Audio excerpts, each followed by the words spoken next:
We are. Oh my God, he started. I wasn't ready. We're back. We're back. Ow, I just got hit. So it may have been a while since you've seen us or heard our voices.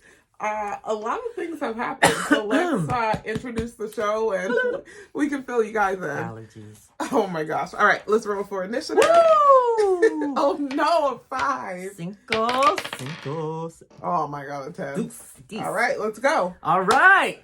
Welcome to game night. What is going on? He forgot. Game night. He forgot. Giggles and Games, I mean.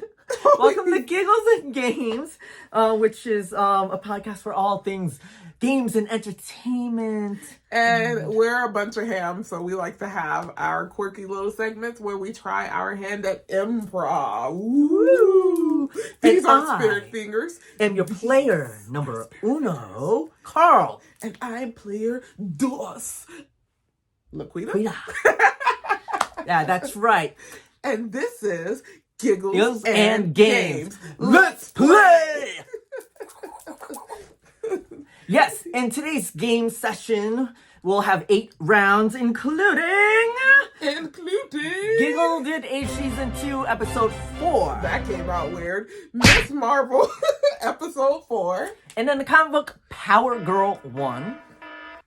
So it says new live reactions, but I don't think we're doing reactions we're not doing that one today. So You're let's right. just skip on to video games. And more! Okay, so before we jump into our first segment, which is Tactile Play, we should probably mention why you haven't heard us in about 3 weeks. Yeah, why not? Where we've been? What have you been doing? Why are you so busy? Well, I just graduated from UCF. Woohoo! I have my Bachelor's of Arts in Advertising and Public Relations. I'm now an adult. What? I'm now an adult. Yes, so I graduated, Congrats. so finals was like crazy.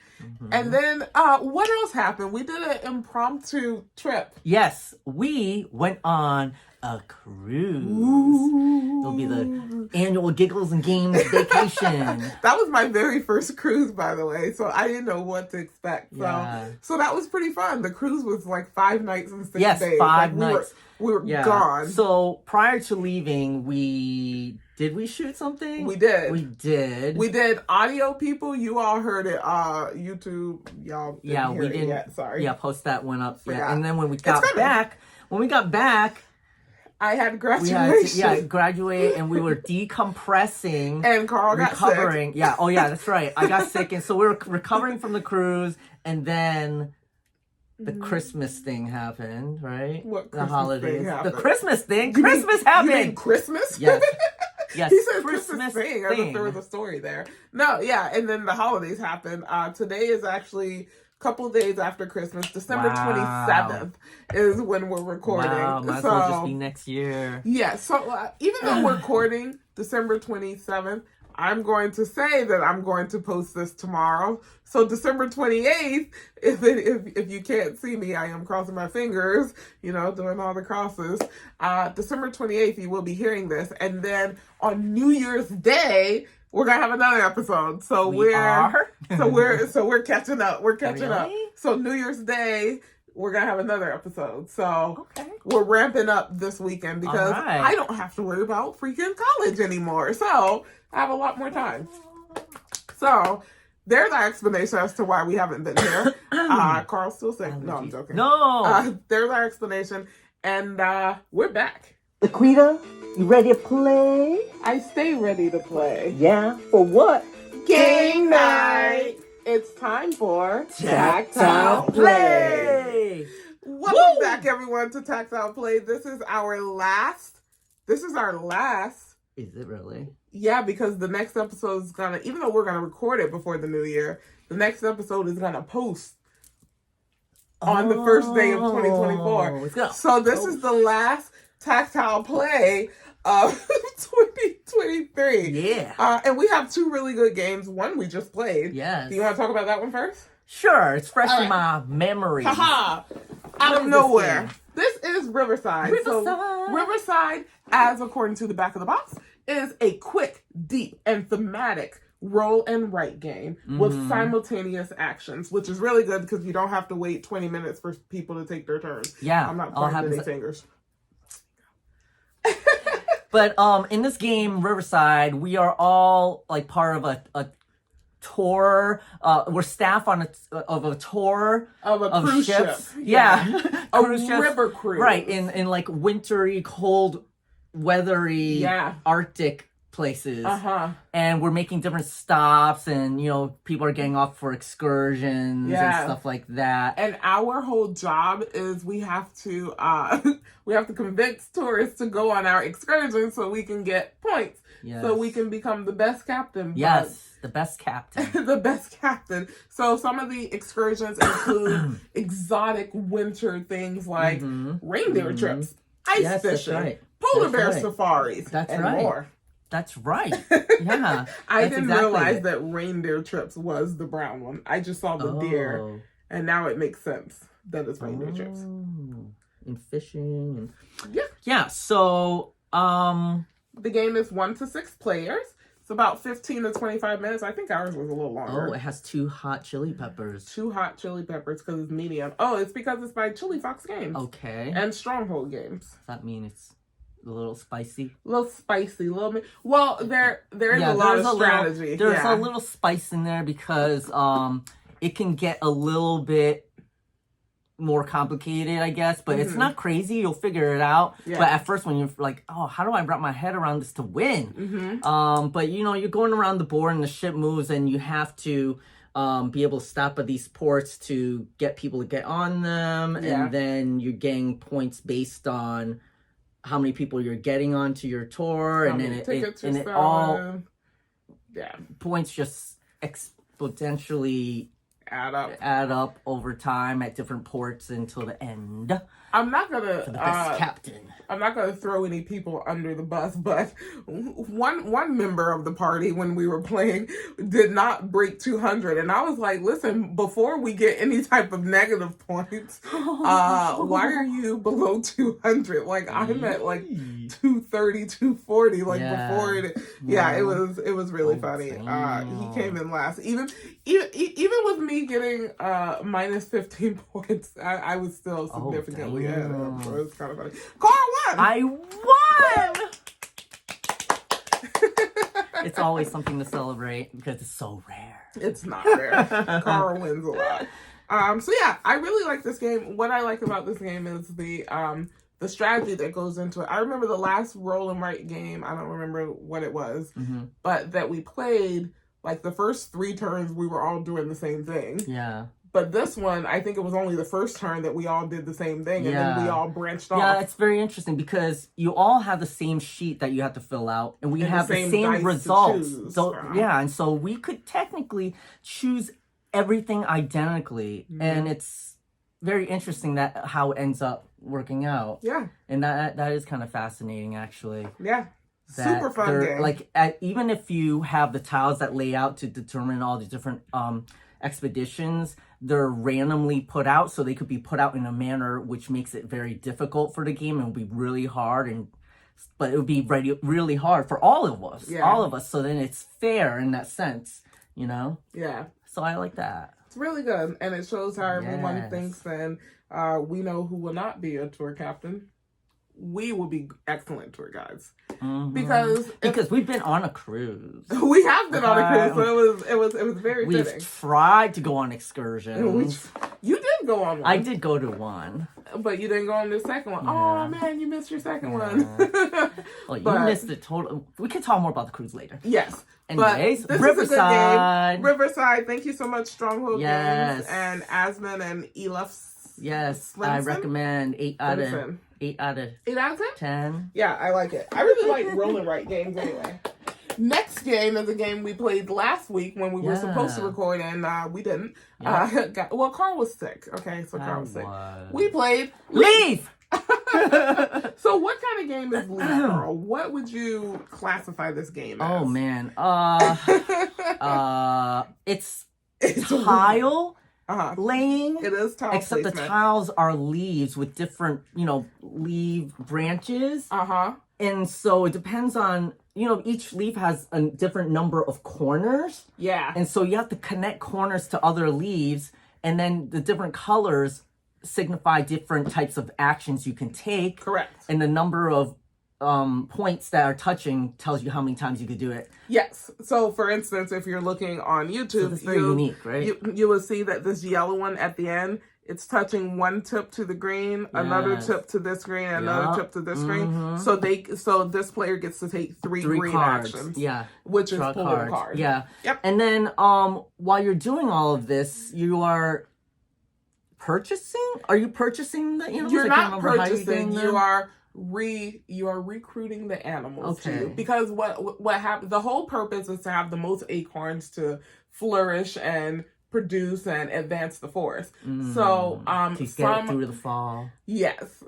some animals will bring you acorns, and some you just put in your den, and when you have them in your den, then they give you acorns. Right. Den is when you're talking about they bring them down here. Yes, that's when you bring them down. Yeah. So it's almost like a almost set collectee, because you're trying to get as many of the same type of animal. Yes. Does that mean we're like biased?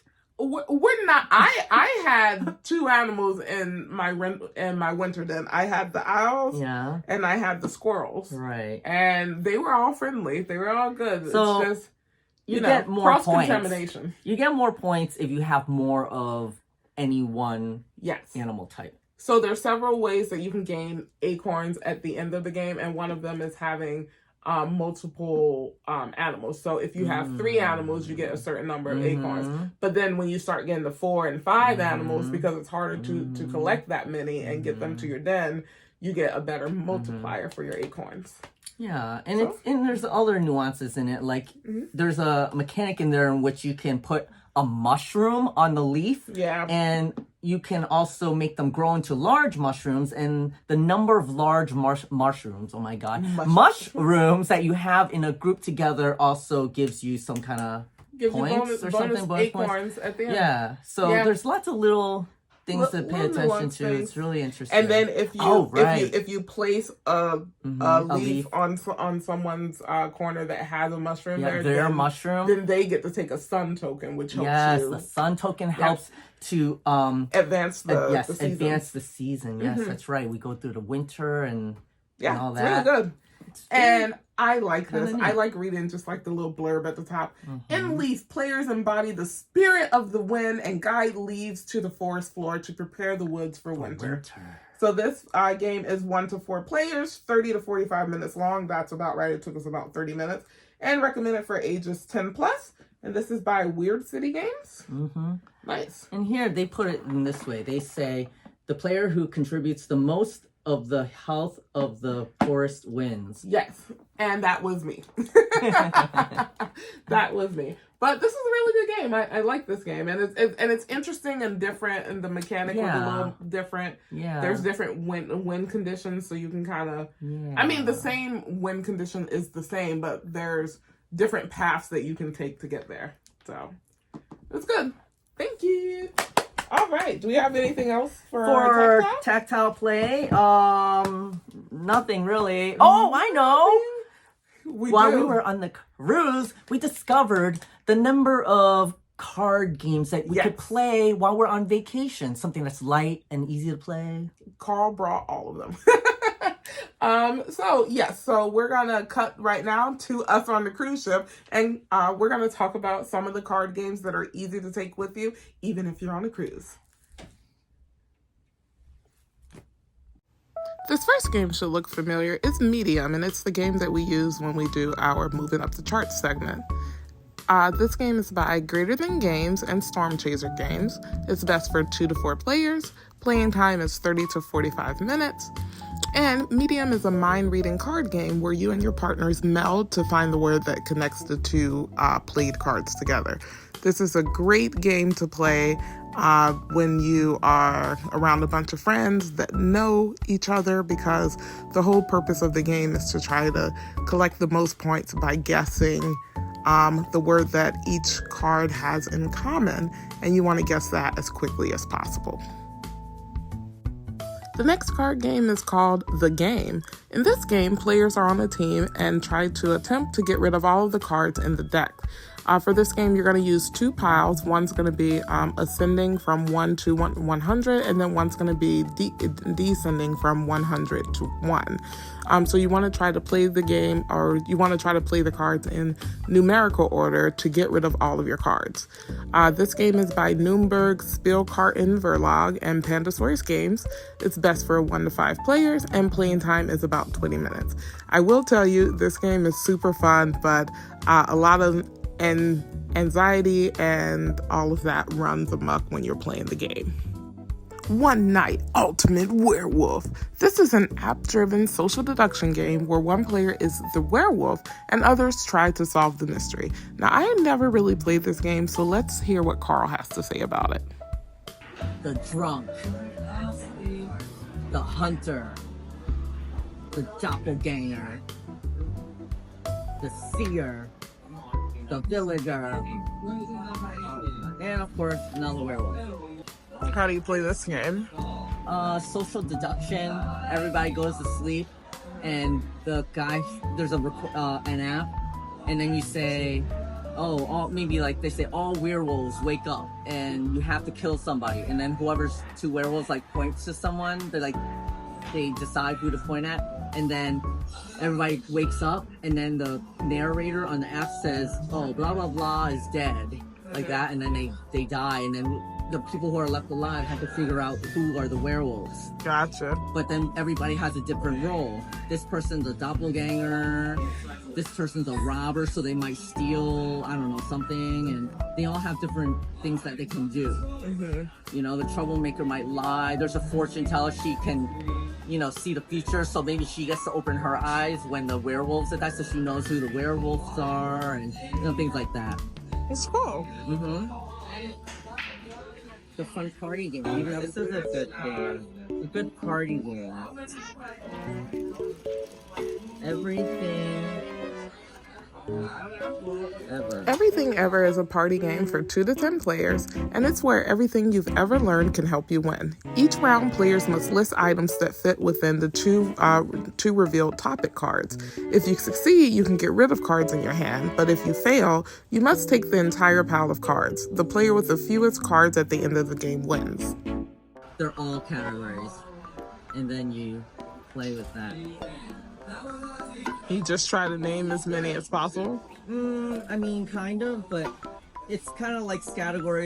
This is one of my favorite games to play. It's called The Mind, and it's also by Nürnberg Spielkarten Verlag. So it's similar to the game, except you're only trying to play cards in your hand in ascending order from 1 to 100.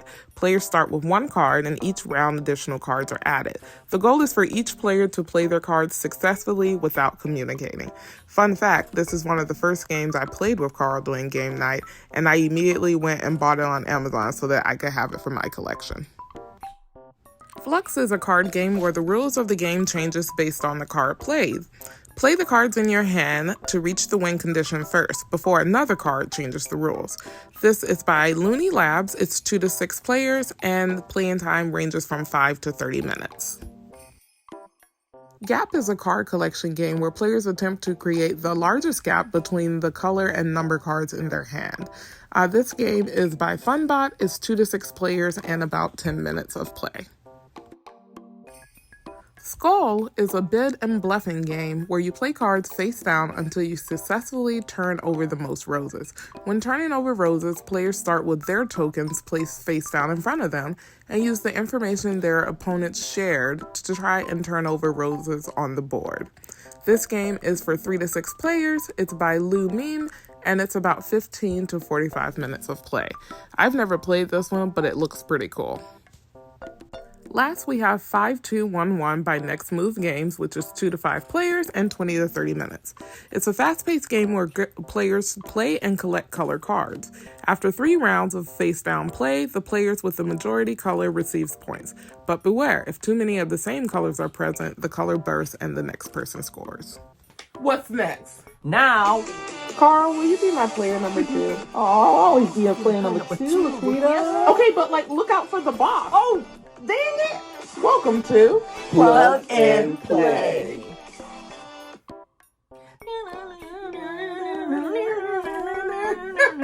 Plug and play, baby.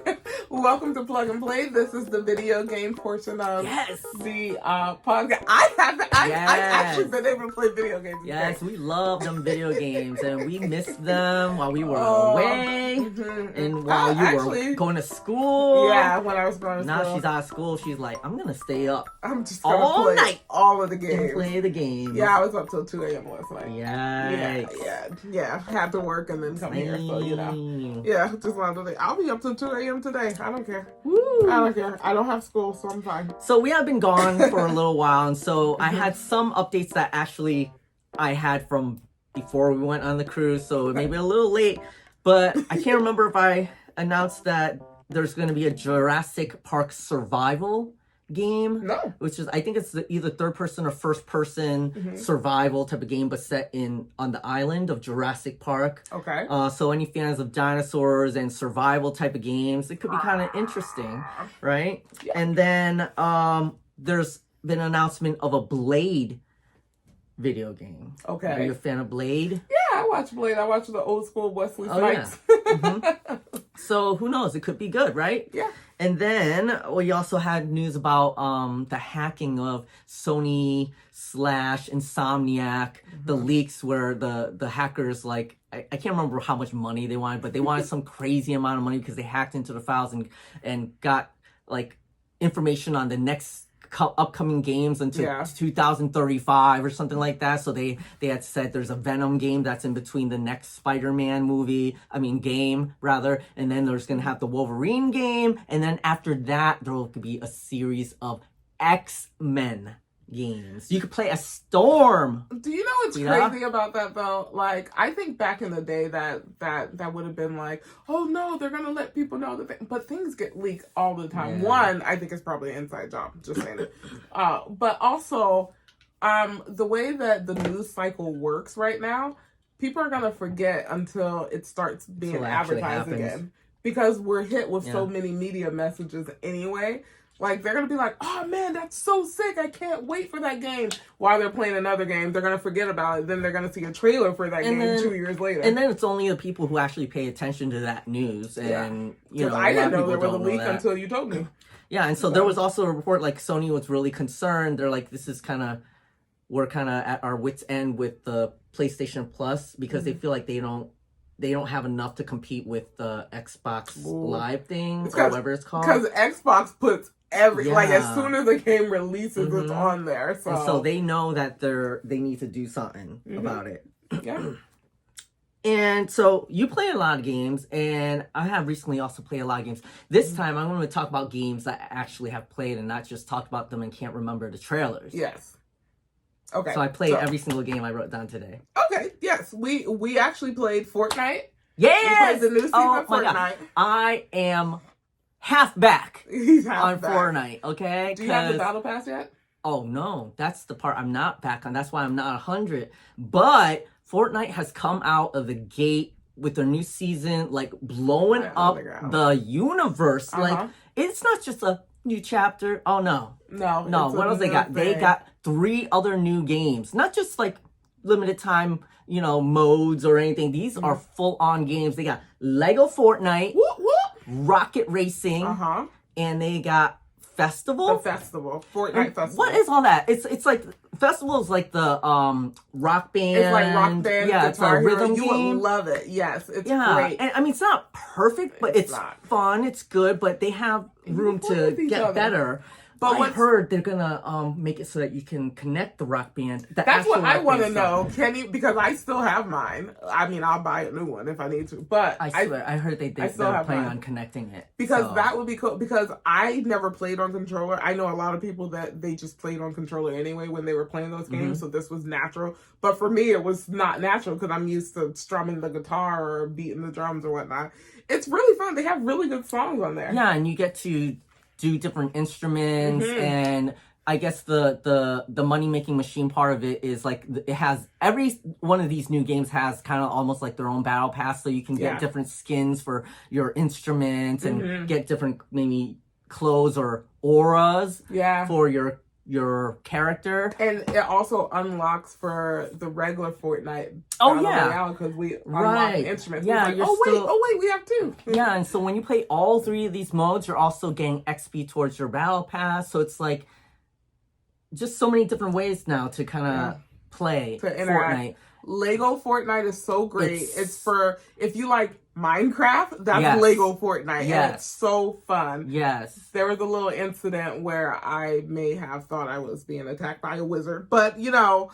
And there's currently not any wizards in there. Okay, well, you know, I was not aware. And it was a lightning storm, and I was building a tower, so it was hitting my tower, and I thought it was a wizard. It is quite impressive. If you like any survival type of games and like Minecraft, you definitely need to check out Lego Fortnite. It's so and good. it is bound to get better with new updates and everything like that. So I'm really looking forward to seeing what happens. One of the things that's really interesting about the Lego Fortnite that I love is they'll have different characters that you can recruit to your city. So we've already recruited the beef boss and different people. Right. I want Meowscles. I know, right? He said our village ain't good enough. Yikes, we're like a level We need 4. to level it up. Yeah, we need so to you work together to build a village, and you can literally play on your own on the same village with the same group of people, and you don't all have to play at the same time.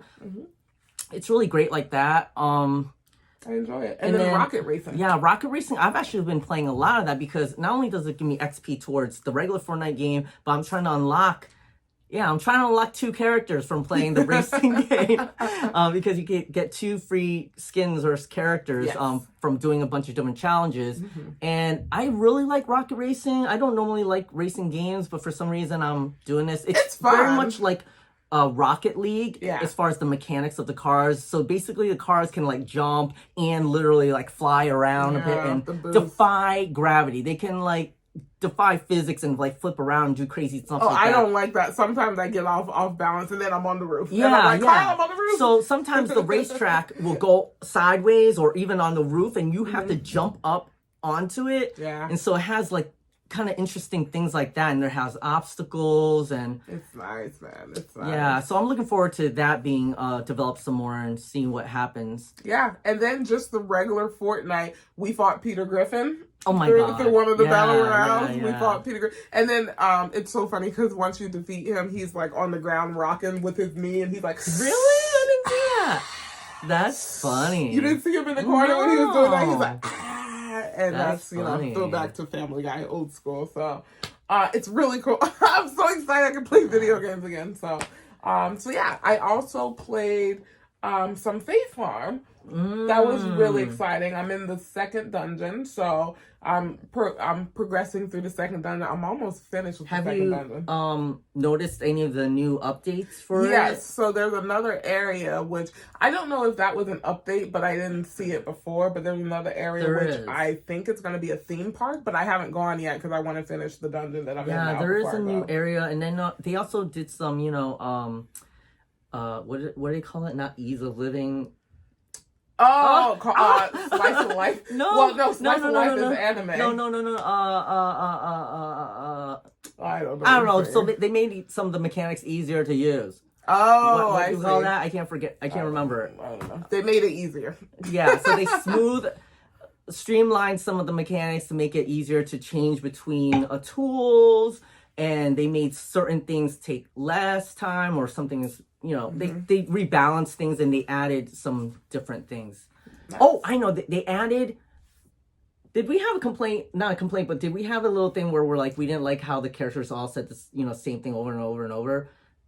Apparently, now they each have their own lines that they speak, and so they're more individual. So when we meet them, we can get a more personality and actually want to get with.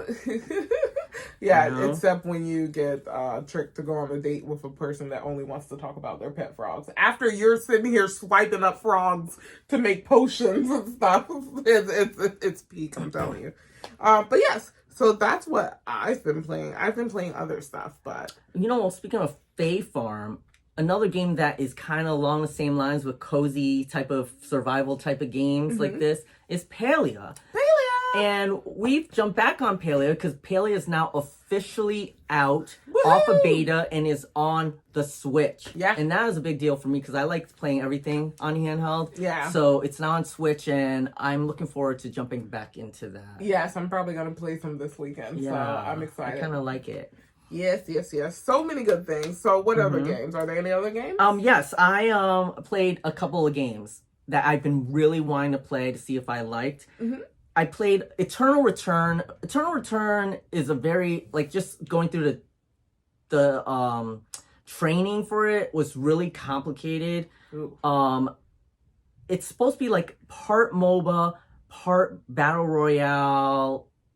It had MOBA mechanics, but then it was like a Battle Royale, and you run around at first and you have to collect materials to upgrade each of your abilities. Okay. And then there's only certain places you can go, and you're supposed to go in a specific type of order. You're supposed to look on the map, and it has numbers on it and something. It's kind of weird, and you have to like predetermine which items you need or something like that. But when you go to open these boxes and stuff like that, any material that has like a orange triangle on the left is what you should take. So I guess eventually that became easy. I just grabbed all that stuff, and then you just upgrade everything, and then all your abilities appear. Like in a MOBA, you have 3 or 4 abilities. Okay. And then there's other players who are trying to do the same thing, and so you're trying to get as much power as possible before the end game, because it starts like closing off areas, or certain areas become restricted, and if you're in an area and you don't get out, you die within so many seconds.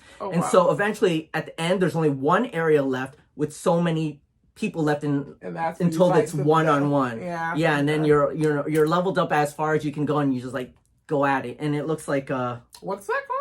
Eternal Return. It sounds annoying, but it sounds like something Ryan would like. Yeah, actually. Maybe. I mean, like I think I'll still try it. I just got through the tutorial, and I was like, wow, it sounded really complicated. But now that I explained it, maybe it's not as complicated. And then I also played the finals. I don't know. Is there been a lot of hype on this game? I don't know what the finals is. The finals is this game where it's like, I think you ever watched that movie Running Man with Arnold Schwarzenegger? The whole concept is like, it's a live reality show where people play these games, but they can die. Oh my god, it sounds like Squid Games. So it's like, I guess, remember American Gladiators? Yeah. It's like American Gladiators, I mean, except they kill you. Oh, it's final. Yeah, it's like American Gladiators, actually. And so in the finals, it's a show, a live show in which people sit around a huge stadium to watch, but inside the entire stadium is a city. It's like a city or something like that. And then there's like teams of 3 who join this show to make money. And so when you get into the game area, they start dropping little safes around over time, and you're supposed to run over there and grab the safe, get the money, and then bring it to another area to capture it. And some other people can also take that money also and steal it from you. And so it's just basically about how much more money you can get than the other teams before the end of the game. Yeah, because you can, it's like a battle royale in that sense too, in that, only one team wins at the end with the most money, and you are killing each other. Okay. I tried playing it. It was really difficult. I didn't know where the money was, and so I had to figure out the iconography of, oh wait, that's where the money is. And I tried to get there, and I didn't really help my team out not really good at all. But I think people who are really into, shooters and stuff like that might like it. I mean, I like shooters, but I'm just not as, Yeah. I don't know what this is. Like you're skiing? More, agile, maybe? I don't know. Like, I'm not really good at... and aiming and shoot. Yeah, reflexes. That's it. This is the side for reflexes. Yeah, and then I tried this other game called Hawked. Okay. Have you heard of Hawked? It sounds like you're being stalked. So in Hawked, you are characters who are almost like treasure hunters, and you're working for a company who's trying to gather all these artifacts to fight against like some kind of aliens or something like that. And so they hire us adventurers to go down to this planet to capture these artifacts. And so there's teams of us that we can go in a squad, and it's PvE. Nice. And so we're fighting against these aliens and trying to get the artifact. And once we get it, then we bring it back. And then, you know, that's the end of the mission or something like that. But it's really weird. Some of them, there's like puzzles you have to figure out and stuff like that. And then there's another one where it's PvP, where you're fighting against other squads. Gotcha. It looks like Fortnite. Okay. So it's basically Fortnite, but with, you know, an objective type of PvE. And maybe, I don't know, maybe. I mean, I think it might be fun to try because, like I said, it's kind of like Fortnite, and, you know, you're running around shooting PvE aliens and then trying to find an artifact and bring it back. So maybe I try it again with the team, though. I don't think I want to play it solo. Okay. And then the last game I played, I thought I wouldn't be interested in because it looked like a straight up boring shooter, like one that's super like indie and like, no one's gonna play that game. It's called Synced.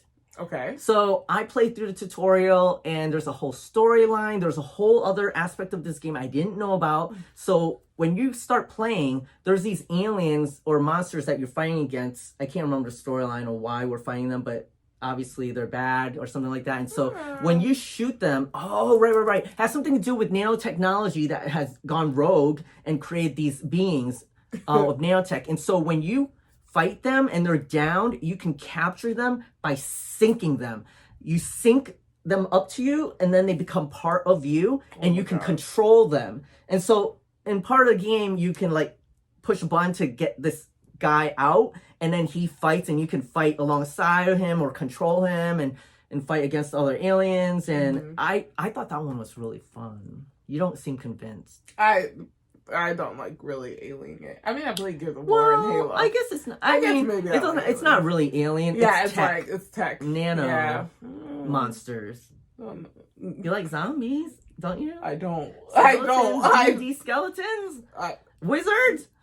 I know they don't have wizards in this game. Carl is a wizard. They didn't have it in Lego Fortnite either. Listen, I thought Synced looked really good, and I would want to try playing with you. Okay. Are all these games free? Yes! Carl specials. Come here for your bargain games. That's right. And by bargain, we mean free. Yeah. But of them all, I really like Synced, and I would try maybe Eternal Return again. Hawked, maybe. But I like Synced the best, though. Okay.